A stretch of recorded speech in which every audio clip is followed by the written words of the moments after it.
Hello, everyone. As you know, my name is Zeinaty, and today I will be presenting our paper, DiceTrack Light Dice Classification on Resource-Constrained Platform with Optimized Deep Learning Models. This work was done between Wissama and Insaren. To start, let me introduce what was the motivation behind this work. So nowadays, we can see that the number of IoT devices is growing steadily with the perspective of arriving to 150 billion devices by the year 2030. At the same time, we have AI everywhere in our daily lives. So the aim of this paper is to explore AI on the edge, and more specifically, deploying deep learning models on these devices, not only for high-end devices, edge devices, but more specifically for consumer market integration as low-cost microcontrollers.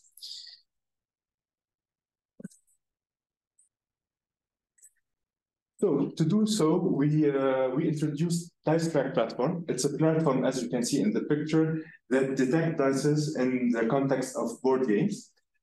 This platform is based on an ESP32 microcontroller with 2 cameras to do the acquisition of the images.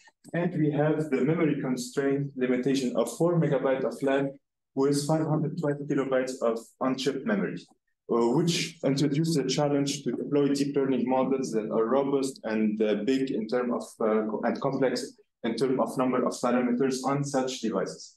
Before going to the contribution, let me show you what is done in the state of the art for everything concerned model compression techniques. So there are some people that work with traditional machine learning techniques to be able to deploy on microcontrollers, which won't be the case for us because we want to do transfer learning of knowledge between each model and each step.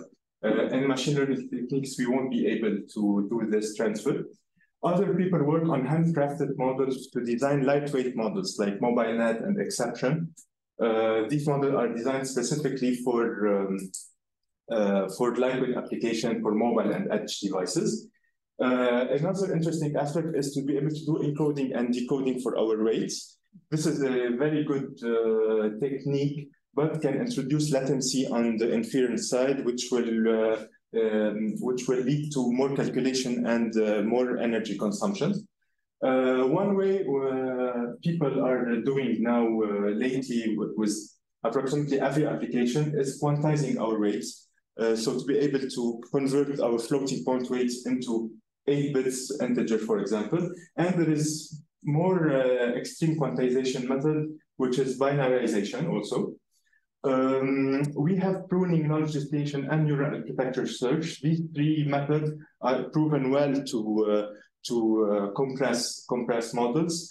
In this paper, what we will be focusing on handcrafted model design, quantization, and we want to show the efficiency of binarized weight in real-world application.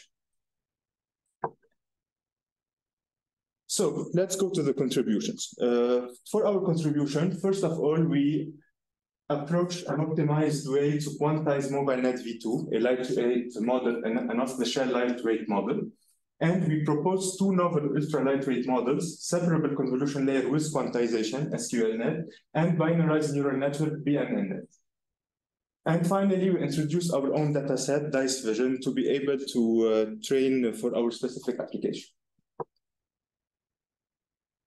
So let's start with MobileNet V2. MobileNet is a lightweight model designed for mobile and edge devices. The key point here is they replaced traditional convolution layers with depth-wise convolution layer, which can reduce a lot the parameter count in each layer.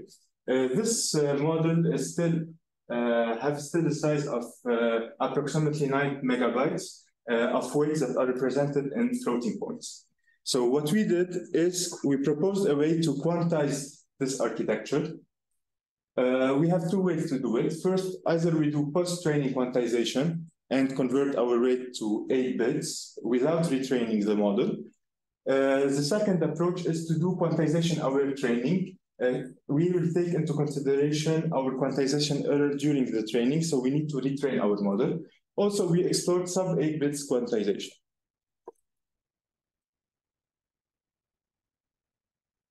So let's see the result here. We have our MobileNet v2 as a baseline without quantization with an accuracy of 98%. As you can see, when we applied the post-training quantization, we had a significant drop in accuracy to 76%.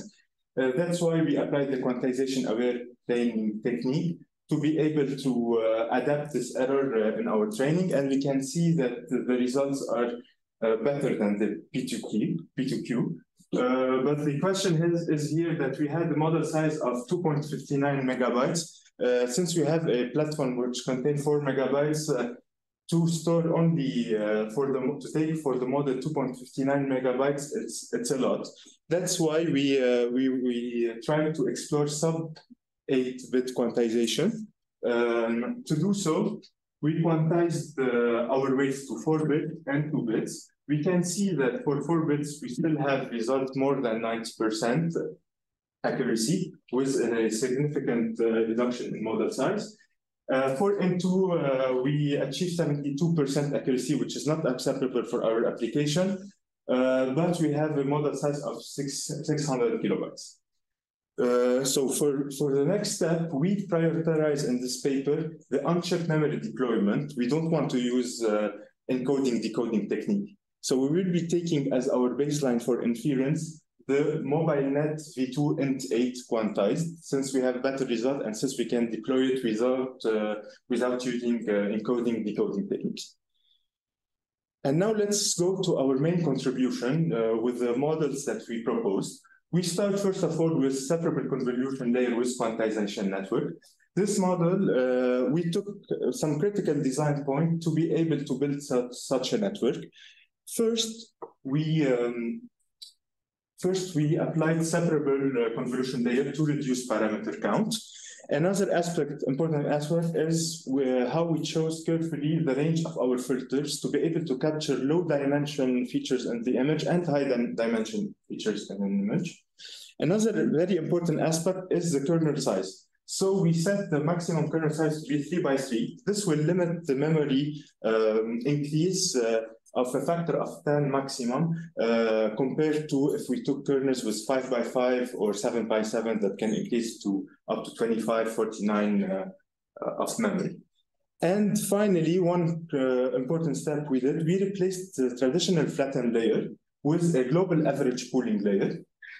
The important aspect here is that this layer reduces the parameter count to 0 because it's independent from the input size. So you can build your models in a way that will stay the same size even though you have an input image with bigger size from the beginning. Since we are not flattening the tensor before passing it to the dense layer.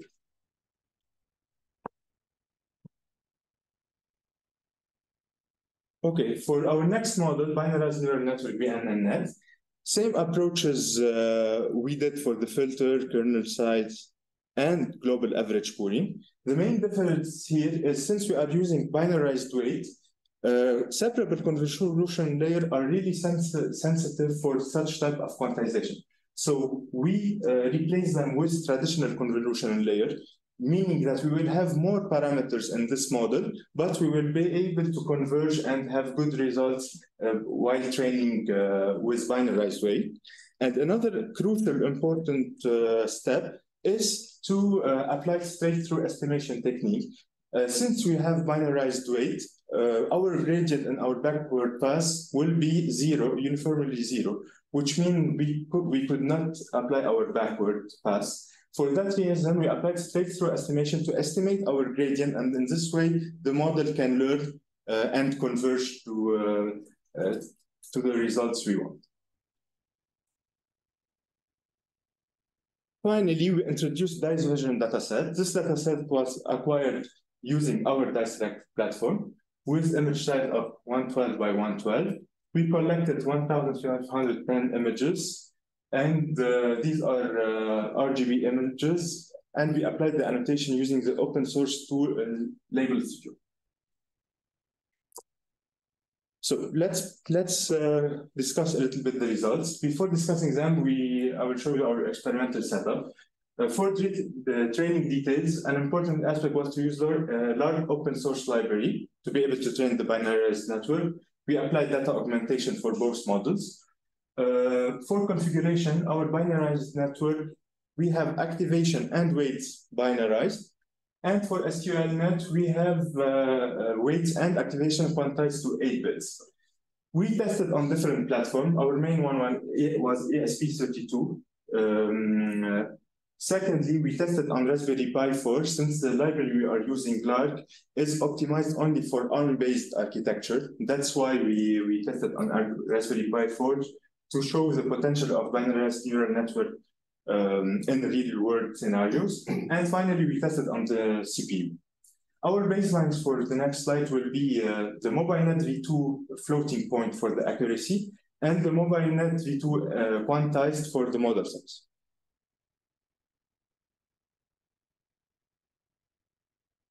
So let's start with model comparison. In terms of accuracy, as we said before, for MobileNet floating point 2, we achieved 98% accuracy, and the quantized form is 96.5%, both with parameters, number of parameters more than 2 million plus. Our proposed models achieve 97.5% accuracy and 97.4% accuracy for only 11K parameters and 76K parameters. Compared to so approximately we have the same result as the main network with floating points. As per model size, we can see that SCLQNet achieves a compact model size of 32 kilobytes, which is 83 times smaller than the baseline model. And the binarized network also achieves a very good result with 22 kilobytes of model size, and it's 125 times smaller than our baseline MobileNet V2 and 8. As for our inference analysis, we compared on different platforms, and here the results we're seeing, it's the time in milliseconds per image. Let's start with the ESP32.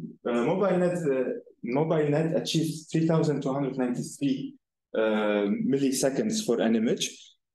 SCLQNet, our model, reduced this inference time by 88% with a 402 milliseconds per image. For the Raspberry Pi, we can see also that SCLQNet outperformed MobileNet V2 by reducing the inference time by 65%. And here we can see the potential of binarized neural networks.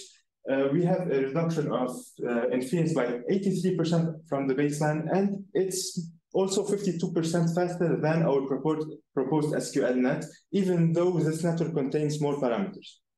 As for the CPU, also we can see that we have outperformed the MobileNet V2 with a reduction of 76% of the inference time. To conclude, in this paper, we were able to introduce two novel ultra-lightweight models, SCLQNet and BNNet. These both models achieved a compact model size, and we can deploy them on chip memory, so they are ready to be deployed on chip memory for approximately most microcontrollers, which means this facilitates, we will have a faster runtime, and also we will minimize energy consumption, which is a critical consideration while working with low power devices. As per our future works,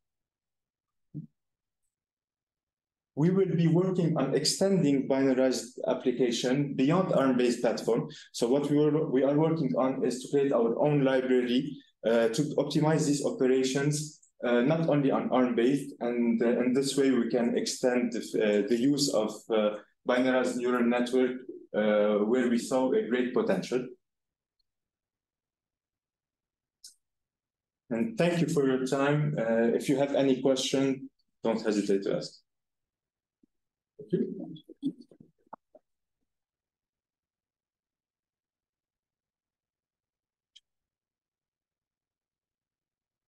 I have a first one. At the end, you speak about the energy consumption. So, of course, we can guess that the energy consumption is proportional to the time spent on computations. But did you try to measure it to see if there is other effect, like smaller, like with the binarized neural network, maybe you can expect to have even lower energy footprint? Yes, for this work, we didn't measure it. We took the assumption that the correlation between inference time, if you have a smaller inference size, you will consume less energy, and that was our main assumption. But we didn't measure. It.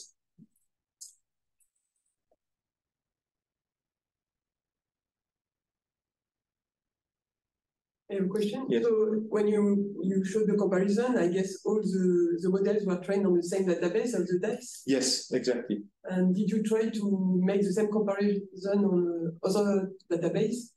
No, for this paper, we were focused on deploying models for our own application. Mm-hmm. So we didn't benchmark on other datasets. We only benchmark on our generated datasets. Mm-hmm. Just to see if you have the same tendency. Yeah. I understand. And when you have binary weights, they are not derivable? Yeah, exactly. Because we are using the sign function. So each time you have you have your floating value, we'll map it to either -1 or 1 in our forward pass. So you will have a step function if you want to do the backward pass, and your gradient will be 0. So for that reason, we use straight-through estimation to be able to find a workaround to be able to train our network. So it's a classical way to do that. Yes, it's one of the ways to do that. Okay. And we saw that it's the most efficient way in our case. And so we applied that.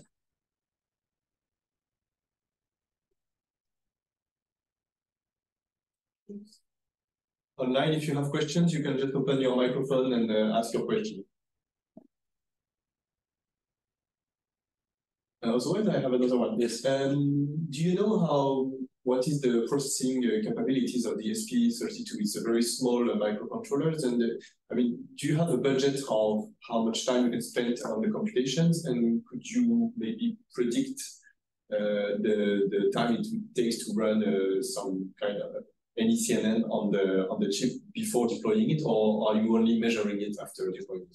Yeah, we are measuring it after deployment, but we know that the SP32 it's a low-cost microcontroller, but at the same time you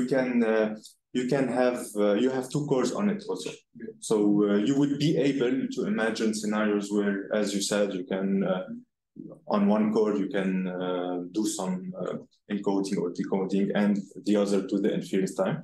But for our objective was to be able to really deploy on-chip memory models directly without restoring to parallel processor